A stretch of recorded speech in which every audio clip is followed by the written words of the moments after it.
안녕하세요. 미국 주식으로 온 대학의 미준입니다. 미국 주식에 투자하고 계신 분들께서 한 번쯤은 꼭 만나서 이야기를 나누고 싶은 주식 투자의 고수분들 혹은 각종 산업 분야의 전문가들을 여러분들을 대신해서 제가 만나보는 시간, 미준이 대신 만나러 갑니다가 방송되는 날입니다. 오늘은요, 주식에 투자하고 계신 분들께는 너무나 친숙한 분을 모셨습니다. 이베스트 투자증권의 염승환 이사님 나오셨습니다. 안녕하세요, 이사님. 네, 안녕하세요. 반갑습니다. 네, 반갑습니다. 저도 유튜브를 운영하고 있지만 늘 네, 유튜브 영상에서 자주 뵙던 분을 보니까 연예인을 만나는 기분입니다. 아유, 아닙니다. 많이 바쁘실 텐데 오늘 소중한 시간 할애해 주셔서 고맙습니다. 네, 감사합니다. 뭐 워낙 활동이 왕성하신 분이라서 염승환 이사님을 모르는 분은 없으리라고 생각합니다. 그래도 미존 구독자분들께는 처음 네, 인사를 드리는 거니까요. 간단하게 자기소개를 좀 부탁드리고 싶은데요. 네, 이렇게 이준 채널에서 불러주셔서 되게 감사드리고요.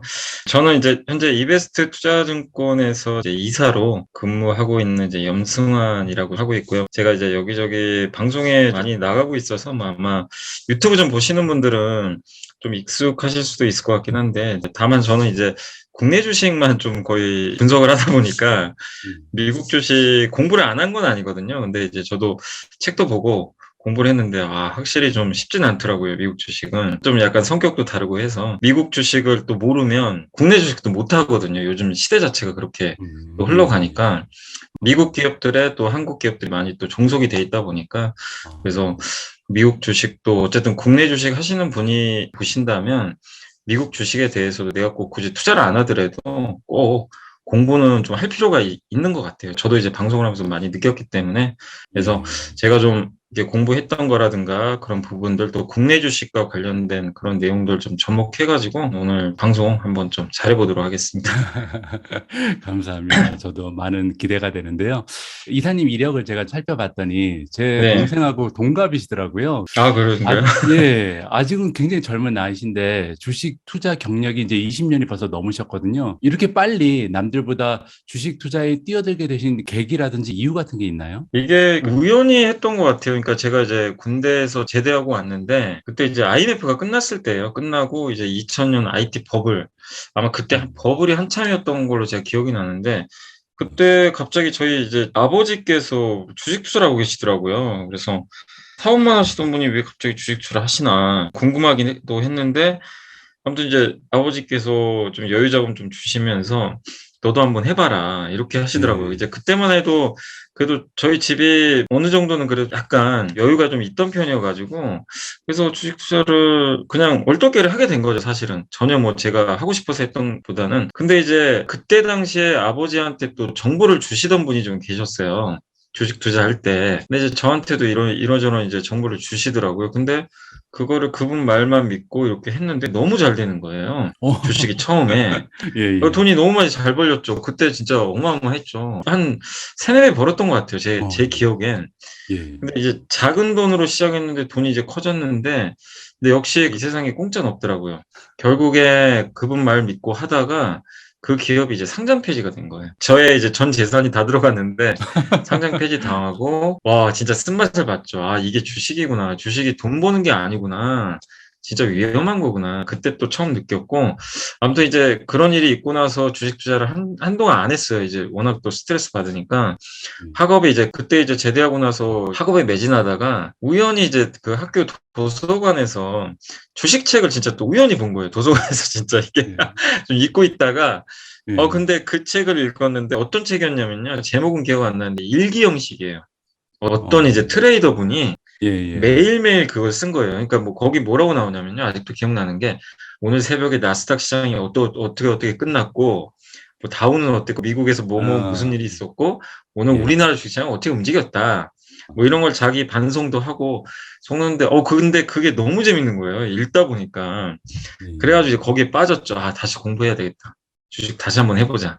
그래서 예. 그때부터 이제 진짜로 정석대로 워런 버핏 책도 찾아보고 공부했는데 어쨌든 이제 이게 너무 재밌다 보니까 또 이게 사실은 이제 화학공학 쪽을 전공을 하고 있었는데 예. 증권사에 너무 가고 싶은 거예요. 갑자기. 그래가지고 어떻게든 이 증권사 가야 되겠다. 그래서 이제 저기 예. 경영학과 수업도 그냥 같이 듣고 좀 예. 그랬었어요. 막 재무도 공부하고 어쨌든 예. 그래서 증권사에 또 합격을 하게 돼가지고 어쨌든 지금 여기까지 이제 오게 됐습니다. 대단하십니다. 이게 아유, 전공도 아닙니다. 아니었는데, 특히 그 당시에는 사실 주식 투자 그러면은 어른들 중에서는 노름이라고 생각하시는 분도 예, 많았거든요. 그렇죠. 도박하고 동일시하고. 근데 아버지께서 굉장히 좀 시대를 앞서가시는 분이셨네요. 그때부터 벌써 아들한테 투자라고 권유하시고. 아니, 이제 제 아버지가 뭐 앞서갔다기보다는 그때 시류가요. 당시 예. 시류가 예. 그땐 저도 몰랐는데 주식을 대부분 하던 시기였어요. 한국 사람들이. 그랬어요. IT 버블 때. 아, 그때 완전 광풍이었다 그러더라고요.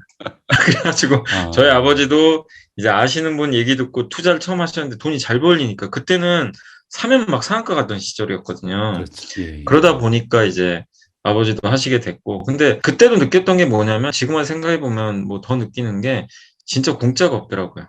그렇게 음, 쉽게 번 돈은 다 날려요. 이거 나의 실력이 아니고 운이었잖아요. 어떻게 예, 보면. 근데 예. 결국엔 내가 운으로 번 거보다 더 많이 까먹더라고요. 왜냐면 더 많이 투자를 하거든요, 나중에. 예, 그렇죠. 욕심이 네, 생기죠. 예. 그럼 결국엔 다 까먹어요, 사실. 그래서 그때 예. 그걸 솔직히 좀 처음 경험할 때 많이 느꼈는데 아마 주식 투자 처음 하신 분들은 저 같은 경우는 다 있으실 거예요. 대부분 그렇게 음, 시작을 하니까 주변 예. 지인의 권유로 또 너무 잘 맞아요, 그분 말이. 그게 함정이죠, 사실은.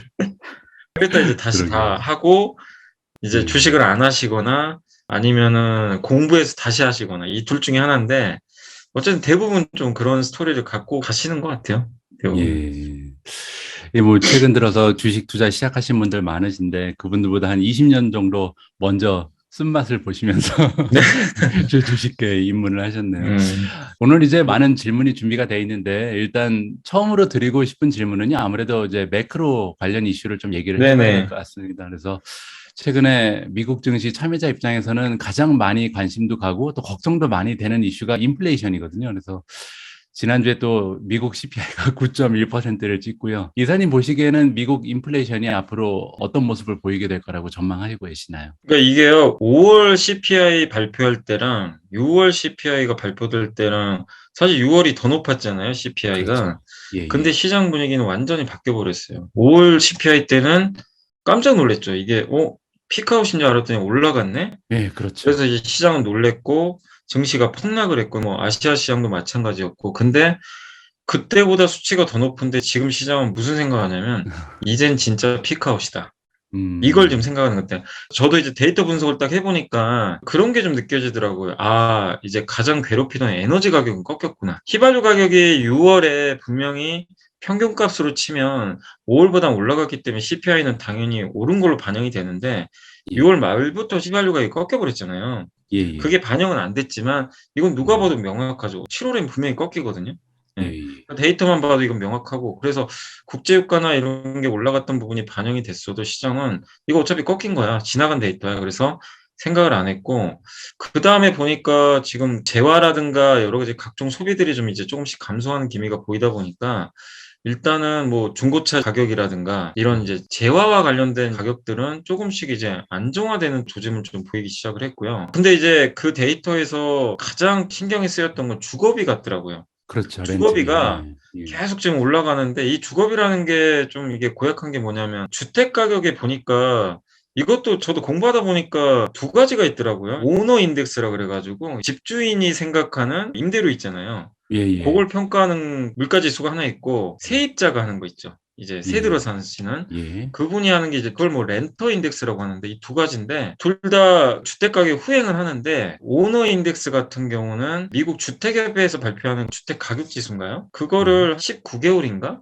제가 이게 정확하게 기억은 안 나는데 어쨌든 그 정도 후행한다 그러더라고요. 1년도 넘게 예. 후행하네요. 예. 예. 그리고 아까 말씀드린 렌터 쪽은 예. 진로우닷컴에서 발표하는 렌터 인덱스가 있나 봐요. 그러니까 임대료 같은 거죠. 예. 그거에 한 후행하는 게 그건 좀 짧아요. 한 1년 정도 후행을 예. 하는데 그래서 예. 그거를 이제 결합을 해 보니까 적어도 올해 예. 4분기부터는 주거비도 좀 꺾일 가능성이 높다. 요런 이제 분석들이 좀 음. 나오더라고요. 예. 그러니까 CPI가 결국엔 구성 항목이 여러 개가 있지만 에너지가 한 3분의 1 정도 되고 주거비가 한 3분의 1 되더라고요. 그럼 이 두 예예. 개가 꺾여야지 끝나는 건데 그렇죠. 에너지는 꺾였잖아요. 예. 주거기만 꺾여주면 돼요. 다른 건 대부분 꺾이고 음, 있으니까. 근데 예. 주거비도 늦어도 10월부터 좀 꺾일 수 있겠다. 그리고 또 한 가지가 임금이잖아요, 임금. 연봉 같은 거. 이것도 그동안 이제 구조적으로 높았는데 요즘에 보니까 뭐 테슬라도 해고한다, 막 감원 얘기 계속 나오잖아요. 뭐 예. 줄이겠다. 예, 예. 직원들 줄이겠다. 그럼 이게 임금 상승률이 이제 올라가기 힘든다는 거죠. 이것도 결국엔 꺾이고. 사실 이거 음. 연준이 원하는 거잖아요. 연준이 금리 올려가지고 꺾고 싶어 그렇죠. 했는데 예, 예.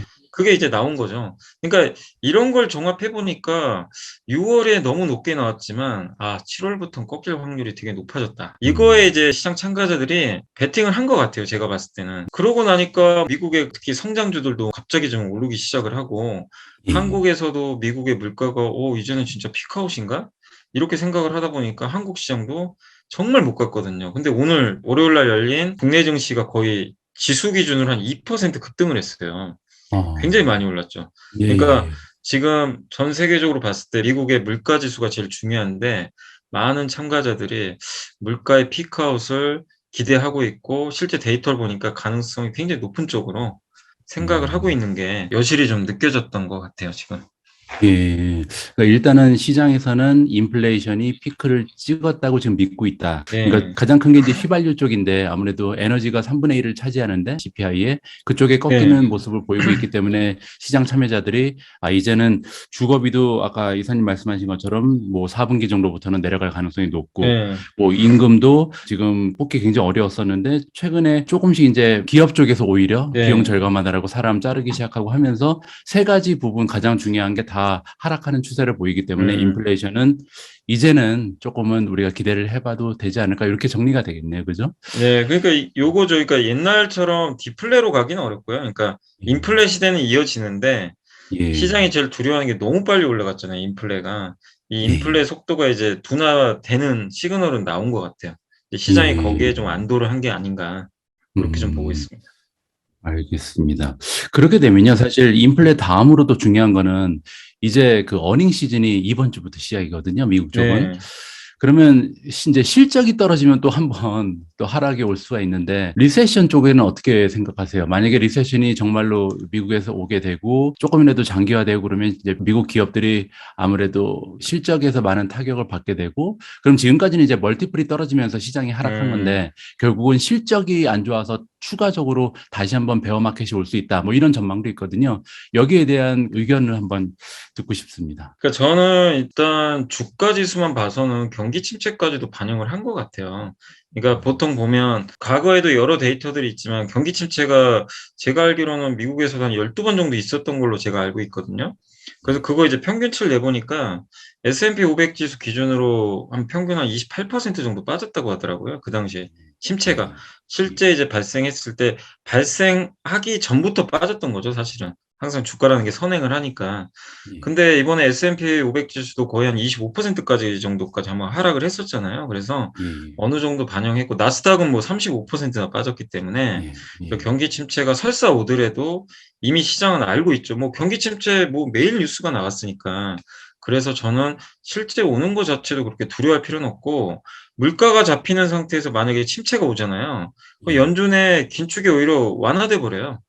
왜냐면 경기도 살려야 음. 되니까. 그렇죠. 그래서 오히려 예. 경기 침체 오는 걸 너무 두려워할 필요는 없고 제일 무서운 건 이거죠. 스태그플레이션이죠. 예. 물가는 안 빠지는데 침체만 오는 거. 예. 이러면 예. 이제 더 빠질 수도 있어요. 근데 지금 분위기 보면 침체로 간다고 자꾸 이러니까 기대 인플레 꺾이면서 실제로 물가 지표들이 좀 꺾이기 시작하거든요. 그럼 예. 물가 지표가 꺾이면서 침체 오면 이건 무서워할 게 아니라 오히려 더 좋아해야죠. 왜냐하면 돈 풀어서 또 살릴 수가 있거든요. 지금 예. 시장이 제일 무서워하는 건 침체 와도 돈 못 풀까 봐. 이걸 제일 지금 무서워하는 음. 건데 그래서 예. 물가만 좀 꺾여 준다면 침체 자체는 뭐 시장에 그렇게 악재가 될 것 같지는 않다. 저는 이렇게 보고 있고 그리고 실제 침체가 올지는 잘 모르겠는 게 지금 일단은 미국에서는 기술적으로 뭐 침체 왔다는 얘기도 많이 하더라고요. 그러니까 1 분기 GDP 성장률이 역성장을 했고 예. 이번 2 분기에도 애틀랜타 연준에서 GDP 발표한 거 보니까 -1.5 정도 예상하더라고요, 2 예. 분기에. 그러면 예예. 이제 2 분기 연속 역성장이면 경기 침체로 많이들 보는데 뭐 예. 실제로는 경기 침체가 온 거 아니냐 이런 시각도 있는데 근데 이것도 내용을 보면 1 분기에 미국이 역성장한 건 사실은 경기가 나빠서라기보다는 그 리오프닝 하면서 미국 사람들이 수입을 너무 많이 했더라고요. 그러니까 GDP 아, 구성 항목 중에 예, 예. 순수출이 있잖아요. 예, 예. 여기서 수입이 너무 많아져 버리면 이게 마이너스 생겨버리잖아요. 아, 너무 많이 그렇죠. 사버린 거예요. 이게, 그러니까 음, 1분기 역성장은 사실 나쁘다고 볼 수는 없는 거거든요. 미국 사람들이 음, 소비를 너무 많이 해버린 거니까, 수입을 해가지고. 예, 그래서 그거에 기인한 바가 크기 때문에 엄밀히 따지면 또 역성장을 하기도 애매해요. 그러니까 우리가 단지 음, 그냥 숫자만 보고 1분기, 2분기 연속 마이너스니까 그렇게 생각하기에는 그건 좀 너무 일회성 아닌가 저는 이렇게 보고 있고, 그리고 미국 사람들 지금 요즘에 뭐 소매 판매 데이터나 이런 거 보면 여전히 소비 쪽 지표는 그렇게 살아있더라고요. 살아있는 것 같고, 또 거기다가 미국 사람들이 작년부터인가요? 이렇게 저희 한국에도 이제 미국 쪽 이렇게 분석하신 분들이 워낙 많으셔가지고 제가 보고서 읽어본 중에 기억나는 게 한 달 전인가요? 이런 보고서가 있더라고요. 미국이 지금 미국도 이게 부채 위기로 가는 거 아니냐, 막 이런 얘기들도 있었는데 예, 실제 보니까 미국은 가정별로 조사를 해봤는데 미국의 가계의 부채 비율은 오히려 줄어들었더라고요. 오히려. 음, 예, 그러니까 전체 음, 자산 중에서 예, 부채가 예, 오히려 줄어드는 예, 이런 음, 모습들이 오히려 나와 가지고 근데 이런 것만 보면 옛날에 2008 년하고는 완전히 다르거든요. 그땐 부채가 예, 많았잖아요. 예, 그러니까 이런 예, 거 보면 미국 사람들이 '아 현금 많구나. 뭐 그때 음, 저축도 많이 해 놨고 여유가 있구나.' 그러니까 이 심리 때문에 소비를 줄일 수는 있죠. 뭐 앞으로 경기 침체 온다고 하고 에너지 가격이 올라가니까 '에이 이거 어차피 이거 돈 써야 되니까 좀 줄이자.' 이럴 수는 있는데 단지 그거 줄인다고 침체 오는 건 아니거든요. 예. 예, 경기 침체가 그렇게 뭐 쉽게 오는 건 아닌데 시장에서는 그냥 올 것처럼 막 얘기를 하더라고요. 그래서 저는 음, 미국은 적어도 뭐 올해 침체가 저는 온다고 생각은 안 하고 그리고 지금 더 그렇게 보는 이유 중에 하나가 국제 유가가 생각보다 좀 빨리 꺾이고는 있어요. 여전히 예, 고유가긴 하지만 예, 예, 휘발유가 정말 중요하잖아요, 미국에서도. 예, 근데 이 가격이 최근에 안정화되고 있고 또 거기다가 최근에 농산물 가격도 엄청 꺾여 있고 예 요런 걸 봤을 때는 경기 침체가 온다면 올해는 아닌 것 같아요, 제 생각엔. 저는 오히려 음, 제가 걱정되는 거는 유럽이에요. 미국은 솔직히 별로 걱정 안 되고 그러니까 예, 연준 의장도 계속 긴축을 하는 이유 중에 하나가 미국 경제가 단단하다고 믿는 건데 지금 제일 전 세계에서 지금 아킬레스건이 제 생각엔 유럽 같습니다. 유럽은 지금 이번 주에 아마 ECB에서 금리를 올릴 것 같아요. 0.25%. 근데 10년 예, 만에 처음 올리는데 예, 딜레마인 게 지금 유럽은 경제 상황이 지금 안 좋습니다. 왜? 러시아 때문에. 러시아가 천연가스 지금 끊어버렸잖아요. 원래 이번 주에 이제 재공급하기로 했는데 오늘 뉴스 보니까 또 연기시킬 것 같아요. 공급 잘 안 할 것 같아요. 지금 분위기가. 그러니까 이 천연가스 가지고 협박하는 거죠. 사실 어떻게 보면. 근데 예, 유럽은 자기네가 자초한 거지만 러시아 천연가스 비중이 너무 높아요. 이게 없으면 비싸게 천연가스 구매해야 되는데 이거 다 전력 비용이잖아요. 올라가죠, 그렇죠. 전기요금이. 예, 그러면 독일 같은 제조업 강국은 전력 비용이 올라가면요, 기업들 마진이 줄어들게 됩니다. 아, 음, 생산을 줄여요. 그럼 예, 예, 당연히 투자 줄이고 고용 줄고 그리고 예, 독일 사람들도 당연히 뭐 에너지 써야 되잖아요. 천연가스 이런 걸 그렇죠. 써야 되는데 이 예, 비용이 올라가니까 어떻게 됩니까? 다른 소비를 줄여버려요. 그러니까 독일 경제도 문제가 좀 될 수밖에 없는 상황이고 제일 지금 문제가 어디냐면 이탈리아예요. 음, 이탈리아는 GDP 대비해서 부채 비율이 예, 151%나 되더라고요. 어마어마하게 많아. 이게 10년 전에 남유럽 위기 아시죠? 예, 그때 막 예, 피그스라고 그래 예, 가지고 예, 그때보다 더 많아요, 지금 부채 비율이. 음, 그러니까 이 상태에서 만약에 유럽 중앙은행이 금리 올린다고 생각해 보세요. 그럼 이탈리아는 문제가 심각해지죠. 부채가 많으니까. 그래서 저는 미국이 걱정되지는 않는데 만약에 큰 뭐 주식시장 폭락이 오거나 예, 경기 침체가 실제 온다면 그건 유럽이 좀 뭔가 잘못돼 가지고 오지 않을까. 그래서 저는 유럽 문제가 좀 이게 해결돼야 될 것 같아요, 지금. 전 세계적으로 봤을 때. 그러니까 예, 제일 좋은 건 빨리 천연가스 공급해 주면 돼요, 러시아가. 그럼 이제 해피한데 푸틴도 예. 그걸 알고 있을 거 아니에요. 그래서 저는 이제 유럽 문제 때문에 시장이 단기적으로 좋긴 한데 지금 현재 제가 제일 걱정되는 리스크는 유럽의 에너지 문제. 요게 아직 해결이 안 된 게 좀 가장 좀 음. 걱정스러운 좀 부분 중에 하나입니다. 또 그렇기 때문에 요즘에 또 환율이 그렇게 달러가 뭐 유로 대비해서 맞아. 사상 최대치도 찍고 하는 것 같은데 네. 이거는 갑자기 생각난 질문인데요. 아무래도 이제 저 같은 경우는 구독자분들이 다 미국 주식에 투자하시다 보니까 예. 환율 올라서 주식 못 사겠다고 말씀하시는 분이 굉장히 많거든요. 네. 여기에 대해서 어떻게 생각하세요? 이렇게 환율이 올라갔을 때도 우리가 음. 미국 주식에 투자하는 게 맞을까요? 아니면 한국 쪽으로 좀 눈을 돌려야 될까요? 이게 그 과거 통계 말씀드리면 일단 한국 주식시장이 이제 원달러 환율이 이게 박스권이 있어요. 보통 1,050원 하고요. 많이 예, 가면 1,350원이에요. 이 예. 안에서 항상 움직였어요. 예. 근데 금융위기 때 한번 확 벗어난 적이 있었고 뭐 그런 적이야 이제 아주 특수한 경우고 정상적인 범주 안에서는 높으면 1,350원, 낮으면 1,050원인데 그래서 항상 이제 뭐 증권가에서도 그 얘기를 해요. 원달러 환율이 1,150원 밑으로 가면은 미국을 예. 사라. 달러가 싸지니까. 예. 그때 예. 사고 1,250원이나 1,300원 근접하면 반대로 해라. 국내 주식 사고 아. 미국 주식 음. 팔아라. 근데 어. 지금은 그런 얘기 나온 지가 꽤 됐는데도 지금 달러가 너무 강하니까 그러니까요. 그게 예. 사실 좀 안 맞아 버렸죠. 근데 과거 음. 역사적으로 보면 환율 1,300원 이상에서 달러보다는 사실 원화가 더 유리했던 거는 같아요, 과거에도. 근데 예. 이번에는 달러 강세 기조가 지금 아까 유럽 때문에 쉽게 지금 꺾일 것 같지는 않아서 당장은 뭐 '달러가 더 매력적이지 않나.' 이렇게는 보고 있는데 근데 예. 중장기적으로는 결국 유럽 문제만 해결되면요. 유로화가 강세가면 달러 꺾여 버리잖아요. 그래서 그렇겠죠. 저는 지금 이 구간에서 미국 채권이라든가 이런 거를 여기서 좀 공격적으로 매수할 타이밍은 아닌 것 같아요. 워낙 음. 달러가 지금 너무 많이 올라가 있기 때문에. 예. 그러니까 내가 아무리 애플이나 뭐 이런 좋은 기업을 투자했어도 환차손 입을 수도 있잖아요, 주가는 그렇죠. 올라가도. 그래서 예. 좀 편하게 투자할 수 있는 시기는 아닌 것 같고 근데 이런 음. 얘기도 하시더라고요. 미국 주식 하시는 분인데 아니 그러니까 전 세계 주식시장 폭락해서 자기도 손해인데 예. 유일하게 어쨌든 미국 주식은 좋은 점이 있대요. 위기 때 달러로 사니까 환차익을 얻었대요. 그래서 예. 애플 한 20% 손해를 봤는데 평가로는 근데 환율 계산하니까 10% 손해도 아니래요. 그렇죠. 예. 예. 또 그렇게 또 위안을 삼으시더라고요. 그래서 그치만 여기서 환율이 1,400원, 1,500원 갈 것 같지는 않아요. 근데 그렇게 간다는 거는 유럽에서 뭐가 터진 거죠. 예. 음. 그래서 그렇게 생각을 안 하시는 분이라면 지금은 좀 환율이 좀 진정될 때까지는 좀 기다리는 것도 괜찮지 않을까 저는 그렇게 보고 있습니다. 예.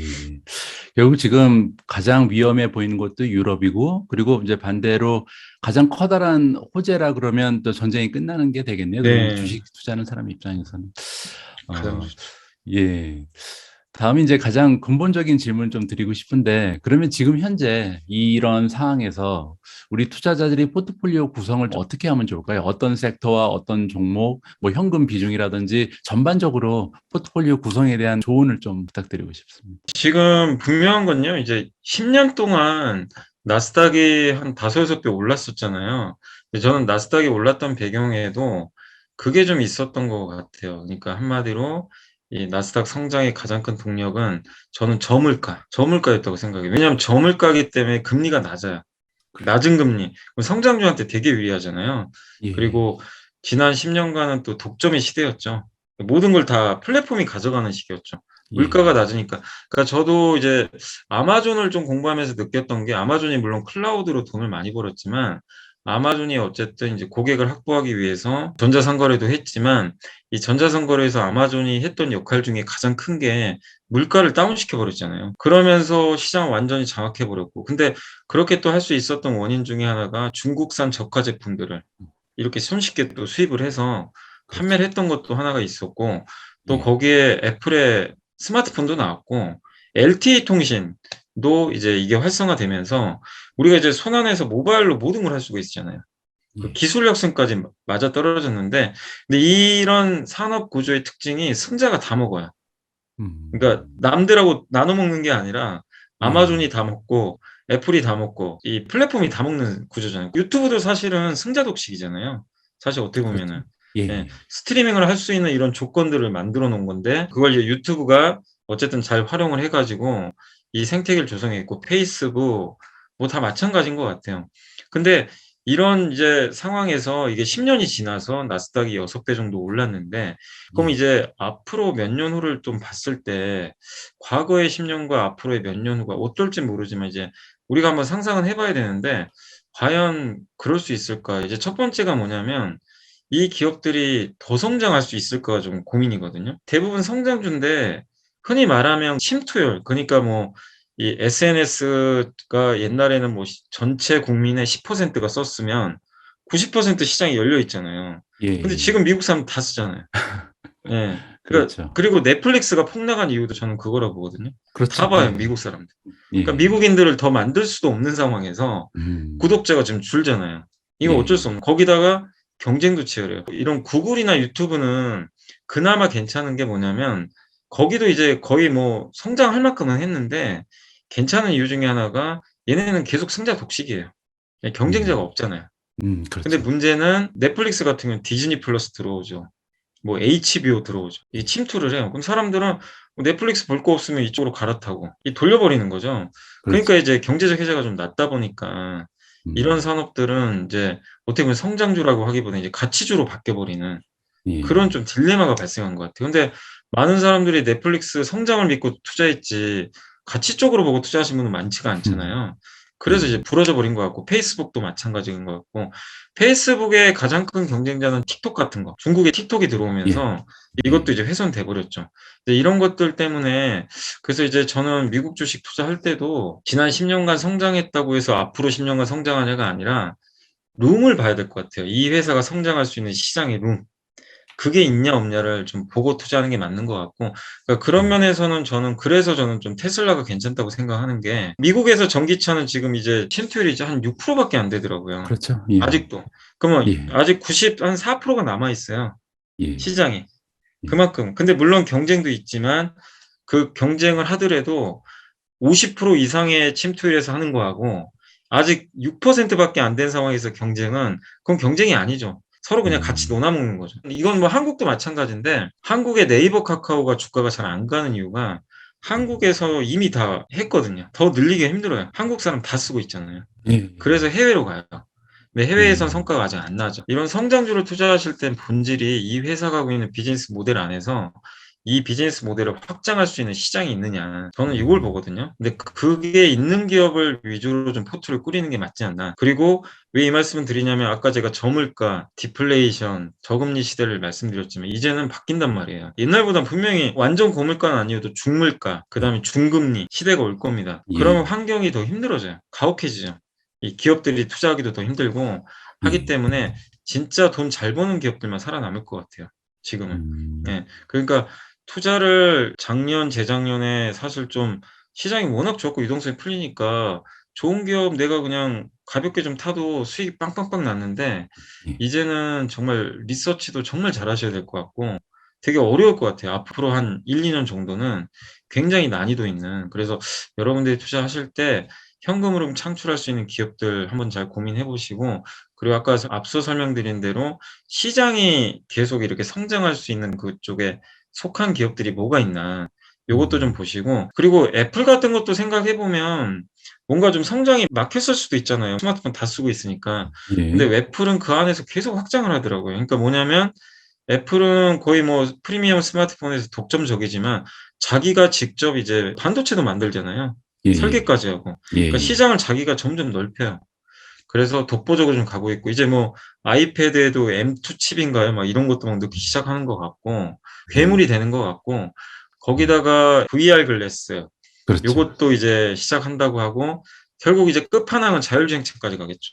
예, 예. 여기서 이제 테슬라는 또 싸우겠죠, 나중에. 예, 예, 그러니까 이 그림이 있기 때문에 애플은 확장성이 있는 것 같아요. 그런 면에서. 그러니까 이런 식으로 한번 여러분들이 갖고 계신 기업들 한번 고민을 해보세요. 그러면서 내가 포트폴리오를, 그러니까 지금 좀 반등장이 나올 것 같은데 예, 예. 나오는 구간에서 한번 고민을 좀 하셨다가 한번 리밸런싱을 한번 해보시면 저는 좀 어떨까라고 좀 한번 말씀을 드려보겠습니다. 예, 저도 지금 말씀드리면서 굉장히 공감되는 부분이 많이 있었거든요. 두 가지 정도로 지금 키워드가 정리가 되는데, 음. 첫 번째가 경제적 해자였던 것 같아요. 경제적 해자가 있냐, 없냐. 그래서 경쟁 기업들이 들어와서, 최근에 보니까 제가 핀테크도 투자를 많이 하고 있었는데, 네. 핀테크가 가장 경제적 해자가 없더라고요. 그래서 음. 비슷한 모델들이 계속 등장을 하고, 시장 점유율을 나눠갖고, 뭐 이런 부분에 있어서 예전에 굉장히 좀 좋은 모습 보였던 뭐 스퀘어라든지 그 밖에 다른 여러 예, 가지 맞아요. 이제 핀테크 기업들이 있는데 똑같은 걸 똑같이 하더라고요. 그래서 거기다가 음. 애플페이 들어오지, 아마존페이 들어오지 이러면서 시장을 나눠갖기 식이 돼버리니까 주가가 이게 올라갈 수가 없더라고요. 그래서 그 부분 네. 정말 중요한 지적을 해주신 것 같고 또 하나 부분이 이제 시장이 계속 성장할 수 있냐 없냐 이 부분 정말 중요한 것 같습니다. 그래서 음. 이제 미준이라는 채널 자체가 사실 4차 산업혁명이라는 시대적 추세를 보면서 투자하자는 게 제 모토거든요. 네. 그래서 방금 전에 이사님 말씀하신 과연 페이스북이라는 플랫폼이 지금 과거 10년 동안은 이제 소셜 미디어라는 플랫폼, 이 시대적인 흐름을 타고 올라왔는데 여기서 이제 올라가기 위해서는 메타버스가 돼야겠죠. 네, 메타버스가 돼야 돼요. 그게 안 되면 더 이상 이제 갈 길이 없고 넷플릭스가 되는 거죠. 네, 페이스북. 그죠. 그리고 뭐 테슬라 같은 경우는 이제 시작하는 전기차 혁명에 들어가 있으니까 비교적 안전하다라고 볼 수 있는 예, 거고, 애플 같은 경우도 사실 모바일 혁명만 보면은 더 이상 갈 곳이 없는데 방금 전에 정확하게 지적하신 것처럼 가상현실이라든지 증강현실이라든지 헤드셋, 거기에 애플카 뭐 이런 쪽으로 이동을 하면서 한 번 더 도약할 수 있는 기회가 있다. 네, 그래서 사실 어떤 섹터나 종목이 중요한 것보다는 이 기업들이 어떠한 시장에 들어가 있냐가 가장 중요하다, 이렇게 보시는 거네요. 그죠? 예. 그래도 미국 기업들이 참 좋은 게 어쨌든 지난 10년간 거의 플랫폼 시대가 오면서 독점을 했잖아요. 그래서 살아남았고 워낙 예. 현금 흐름이 좋잖아요.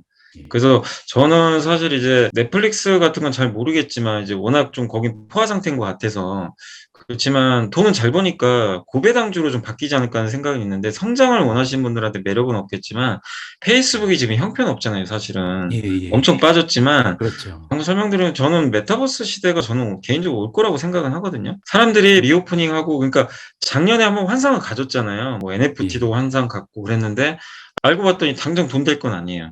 거기다 음, 금리 올라가니까 사람들이 꿈에서 깨버렸죠. 이거 예. 아직은 아니다. 근데 전기차도 그랬고 이렇게 새로 태동하는 산업들은요 온갖 시련을 다 겪어요.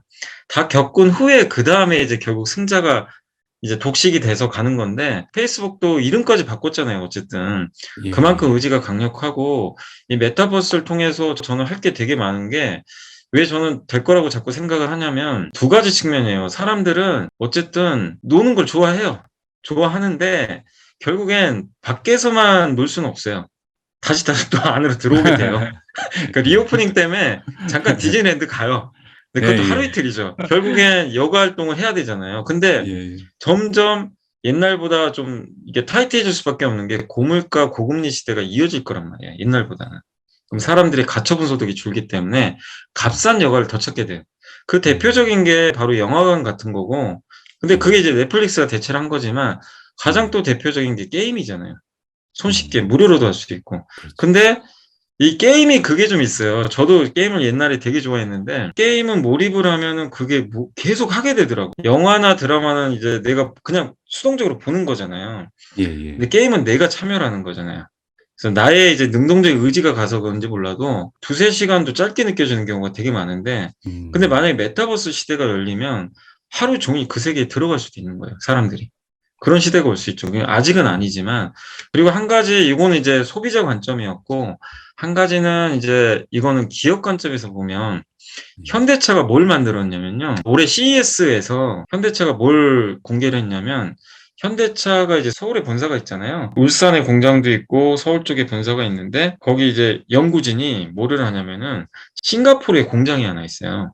음. 싱가포르에 이제 전기차 만드는 예, 공장인데 이 예. 공장엔 사람이 없어요.